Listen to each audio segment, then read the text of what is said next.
अरे आपकी क्या, आप क्या चाहते हैं कि हम कहते हैं कि हम राजनीति से संन्यास ले रहे हैं, इसलिए आप आए हैं?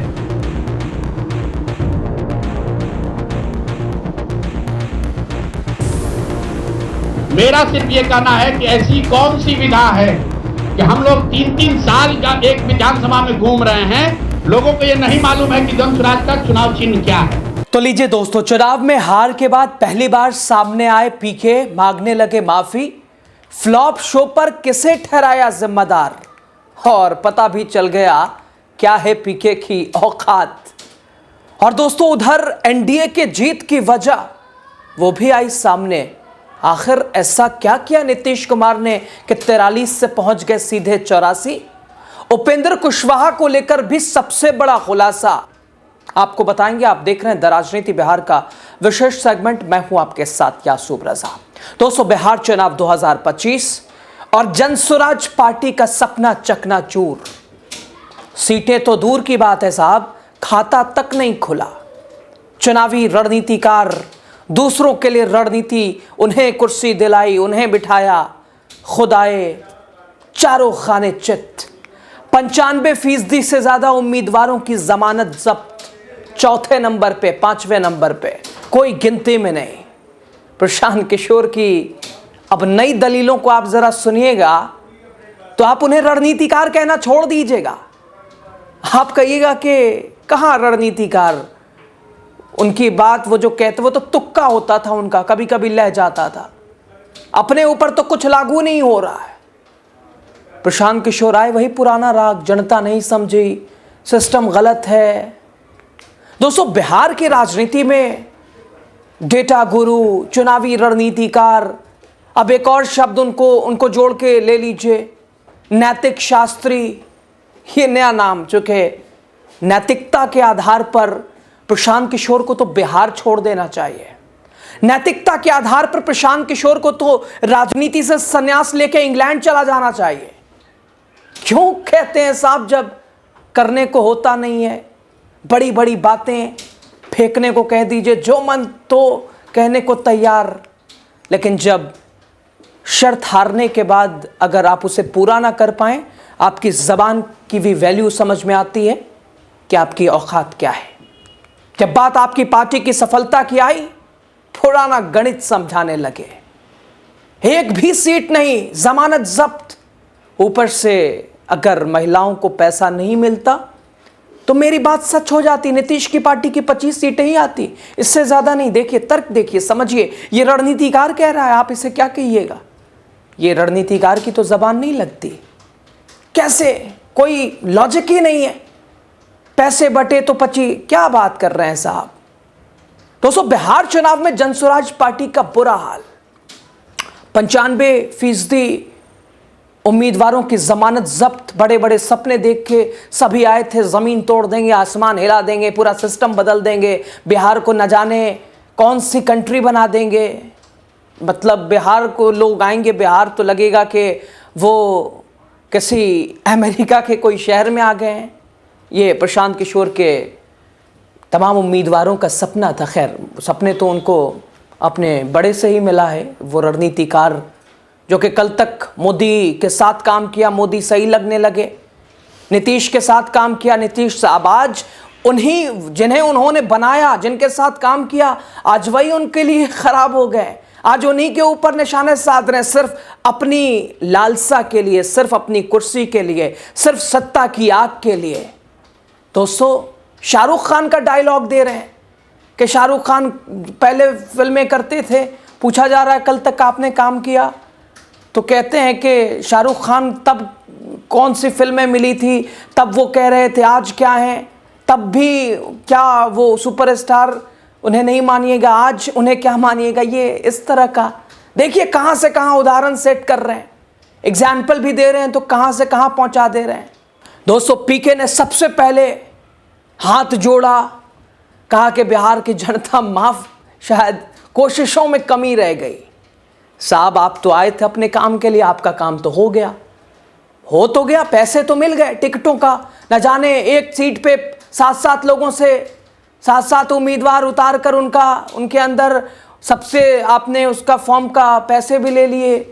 नॉमिनेशन भी करवा लिया, उसमें से फिर चुना। उधर सारे बिजनेसमैन आपके साथ खड़े ही दिखाई दिए, और जो पार्टी के साथ 2 साल 3 साल आप कह रहे हैं घूमे, जो आपके साथ घूमे, उस 20% लोगों को टिकट नहीं मिला, और उन्हें मिला जिन्होंने पैसे लगा दिए, पैसे उड़ा दिए। पीके का दावा, नीतीश सरकार ने महिलाओं के खाते में 10-10 हज़ार रुपए दिए, और अगर ना दिए होते तो प्रशांत किशोर सही हो जाते, यानी 25 सीट जेडीयू की आ जाती, जेडीयू 25 पे सिमट जाती। यानी दोस्तों, सारा इल्ज़ाम, सारा दोष न जनता पर न विपक्ष पर, सारा इल्ज़ाम महिलाओं के इस राशि पर। और इसके बाद पीके का नया ऐलान, अब एक और ये कह लीजिए, मतलब क्या ही बोला जाए, शब्द इसके लिए मिल ना पाएंगे।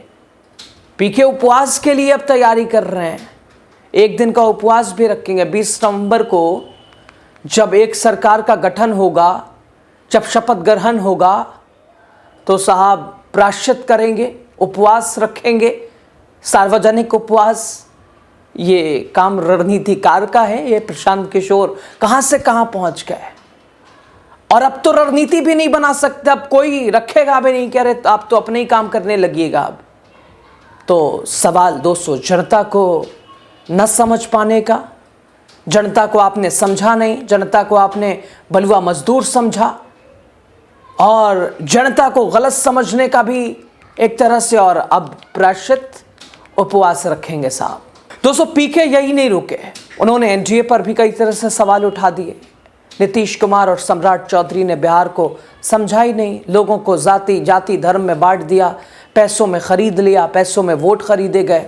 और अब पीके की राजनीतिक धमकी उधर कि अगर 1.5 करोड़ यानी 1.5 करोड़ महिलाओं को 2-2 लाख रुपए मिल गए तो मैं राजनीति छोड़ दूंगा। अब देखिए कितना जल्दी रणनीतिकार यहाँ कहा था कि छोड़ देंगे। सवाल, पत्रकार सवाल पूछ रहे हैं कि क्या हुआ, छोड़ने का बोला था, छोड़ेंगे नहीं क्या? जमानत जब्त हो गई, एक सीट नहीं ला पाए, कुछ सीटें आ जाती तो शायद ना के पूछते आपसे लोग। तो अब मापदंड बदल गया, पीके का पूरा जो वो जबान थी, वो जो बोला था, सब कुछ 1 मिनट में उन्होंने बदल के रख दिया कि अब ऐसा हो गया क्या? क्यों मानेंगे लोग आपकी बातों पे, क्यों भरोसा करेंगे? राजनीति छोड़ने का वादा पहले भी किया था, संन्यास का वादा पहले भी किया था, और इत्तेफाक से वो हो भी गया। तो अब क्या कर रहे हैं आप? लेकिन राजनीति में बने रहेंगे, सब कुछ अब आप अंदाजा खुद लगाइएगा। आपने कहा, हम पहली बात तो आप लोग कह रहे राजनीति से हम किस पद पे है कि इस्तीफा दे दें? हाँ ना, सुन रहे हैं, आ रहे हैं, किस पद पर है कि इस्तीफा दे दें? आप 1 मिनट, आपने सवाल, 1 मिनट रुकिए, आपने सवाल किया है, जायज बात है। आपने कहा था कि 25 से ज्यादा आएगा तो आप संन्यास ले लेंगे। तो भैया किस पद पर हैं जिससे मैं इस्तीफा दे दूं? अगर किसी पद पर हैं, ये तो नहीं कहा था कि बिहार छोड़कर चले जाएंगे, बिहार में रहेंगे और राजनीति नहीं, बिल्कुल बिल्कुल, अरे भाई बिल्कुल, 1 मिनट, बिल्कुल राजनीति छोड़ देंगे, राजनीति छोड़े हुए हैं, हम तो राजनीति करते ही नहीं हैं। लेकिन ये नहीं कहा है ना कि बिहार के लोगों की बात कहना छोड़ देंगे, ये तो नहीं कहा है। सरकार ने 1.5 करोड़ लोगों को 10-10 हजार रुपया दिया है, और पूरे देश में इस बात पर बहस छिड़ी हुई है कि क्या ये 10 हजार रुपया वन टाइम देकर वोट खरीदा गया है कि किसी सरकारी योजना के तहत इस पैसा को दिया गया है। मैं ये कह रहा हूं कि मैं बिल्कुल ये मानने को तैयार हूं कि सरकार का ये एकाधिकार है, वो चाहे योजना शुरू कर सकती है। अंतिम महीने में ही किया, उसमें कोई दिक्कत नहीं है, हम उस बात में नहीं पढ़ रहे। इलेक्शन कमीशन ने चुनाव के दौरान ये पैसा बांटने दिया, ये उनकी गलती है, उस पर भी हम टीका टिप्पणी नहीं कर रहे हैं। हम तो ये कह रहे हैं कि जिस योजना के तहत आप जीत कर आए हैं उस योजना को लागू कर दीजिए। हम लोग को बिहार में रहने की भी जरूरत नहीं है, बिहार ही छोड़ देंगे, राजनीति की क्या बात कर रहे हैं। अब दूसरी तरफ दोस्तों, जहां विपक्ष एक तरफ लगातार के भाई ये अप्रत्याशित नतीजे हैं, ऐसा संभव नहीं है, पीके ने भी यहां एक खुलासा किया। चलिए, जो काम की बातें उसे ले लेना अच्छी बात है, क्योंकि जो अच्छी चीज़ें हैं, जो सटीकता और जो चीज़ें नज़र आती हैं, अगर कोई भी दे उसे ले लेना चाहिए। पीके ने कहा कि परिणाम के बाद मैंने अपने लोगों को मधुबनी भेजा, वहाँ जब पता करने की कोशिश की तो 30% लोगों को तो उपेंद्र कुशवाहा की पार्टी के सिंबल ही नहीं पता था, और उनकी पार्टी 1 लाख से ऊपर उनकी पार्टी को वोट आया है। तो ये तो समझ के परे है। मैं आपको खुली चुनौती दे रहा हूं, आज चलिए मधुबनी। मैं 3 दिन से प्रेस इसलिए नहीं कर रहा हूं कि मैंने अपने लोगों को वहां भेजा है, और मधुबनी में मैंने कहा भाई पूछो तो कि उपेंद्र कुशवाहा जी के पार्टी का सिंबल क्या है। 30% लोग को सिंबल नहीं मालूम है कि सिंबल क्या है, और उनको 1 लाख से ज्यादा वहां वोट आया है। मुझे उपेंद्र कुशवाहा जी से कोई लड़ाई नहीं है, उनको उनके पार्टी के प्रत्याशी से कोई मुझे लेना देना नहीं है। मेरा सिर्फ ये कहना है कि ऐसी कौन सी विधा है कि हम लोग 3-3 साल का एक विधानसभा में घूम रहे हैं, लोगों को ये नहीं मालूम है कि जन स्वराज का चुनाव चिन्ह क्या है। और ये लोग 10 दिन चुनाव के पहले आए, उस पार्टी का नाम मधुबनी शहर में लोग नहीं जानते हैं, उस पार्टी का सिंबल घर घर पहुंच गया और उसको 1 लाख। दोस्तों पीके नए वादे पर अब उतर आए हैं, पुरानी बातें सब वो समझ रहे हैं कि लोग भूल गए होंगे, वो जैसा बताएंगे जैसा करेंगे वैसे ही होगा। लोग तो याद रखते हैं। ज्यादातर लोगों को उम्मीद थी कि अब सन्यासी ले लीजिए, आप रणनीति बनाते हैं तो जो कहते हैं वही होता, सब तो उल्टा ही हो रहा है। लेकिन आपने जो कहा वो तो कम से कम कर लीजिए, अगर गलत साबित हो गए हैं तो। कहते हैं कि 2 लाख अगर महिलाओं को नहीं मिले, जनसुराज से वो संपर्क करें, नंबर भी उन्होंने जारी कर दिया अधिकारियों के पास जनसुराज के। अब यही काम करेंगे प्रशांत किशोर, 2 लाख तुम्हें मिल गया, चलो हम ले चलते हैं नीतीश कुमार के पास। कैसे नहीं मिलेगा पैसा? दोस्तों प्रशांत किशोर खुद को जनता की आवाज अब बताएंगे कि जिससे पैसा नहीं मिल रहा मुझसे संपर्क करें, मैं ले जाऊंगा अधिकारियों के पास, पैसे दो इनको। साहब अब आप यहां खेल समझिए। अब प्रशांत किशोर कहेंगे कि भाई 2 लाख रुपए महिलाओं को चाहिए, अब उसमें से शायद कमीशन ना मांगने लगे, चूंकि बिजनेसमैन तो है ही है। तो एक बड़ा तबका ये भी कह रहा है कि इसमें से भी कमाई उनकी शुरू हो गई है। खैर दोस्तों, सवाल जो अपनी पार्टी का खाता तक नहीं खोल सके, बड़ी बड़ी बातें और बातों से लगे कि साहब अमेरिका की सरकार भी यही बनाते हो, लेकिन जमीनी सच्चाई सामने है। क्या 2 लाख प्रशांत दिलाएंगे? अब 2 लाख दिलाने का ये एजेंट वाला काम करेंगे उधर। लेकिन पटना के ऑटो वाले बड़े कि साहब सपने तो इतने दिखा दिए, वोट भी पूरा हम लोगों ने दे ही दिया, लेकिन क्या नतीजा नजर आया? ऑटो वालों से भी पैसे लिए गए कुछ फॉर्म के लिए। हालात आपके सामने है। पीके चुनाव में न भरोसा जीत पाए, न सीटें जीत पाए, लेकिन अपने आप को उन्होंने बता दिया, जता दिया। आप क्या समझते हैं? कमेंट कीजिए, बताइए पीके की राजनीति कैसे उजागर हुई। कमेंट बॉक्स में खबर पे ओवरऑल राय जरूर दीजिए। आप शुक्रिया, लास्ट तक बने रहे। अरे आप क्या चाहते हैं? हम कहते हैं कि हम राजनीति से संन्यास ले रहे हैं, इसलिए आप आए हैं।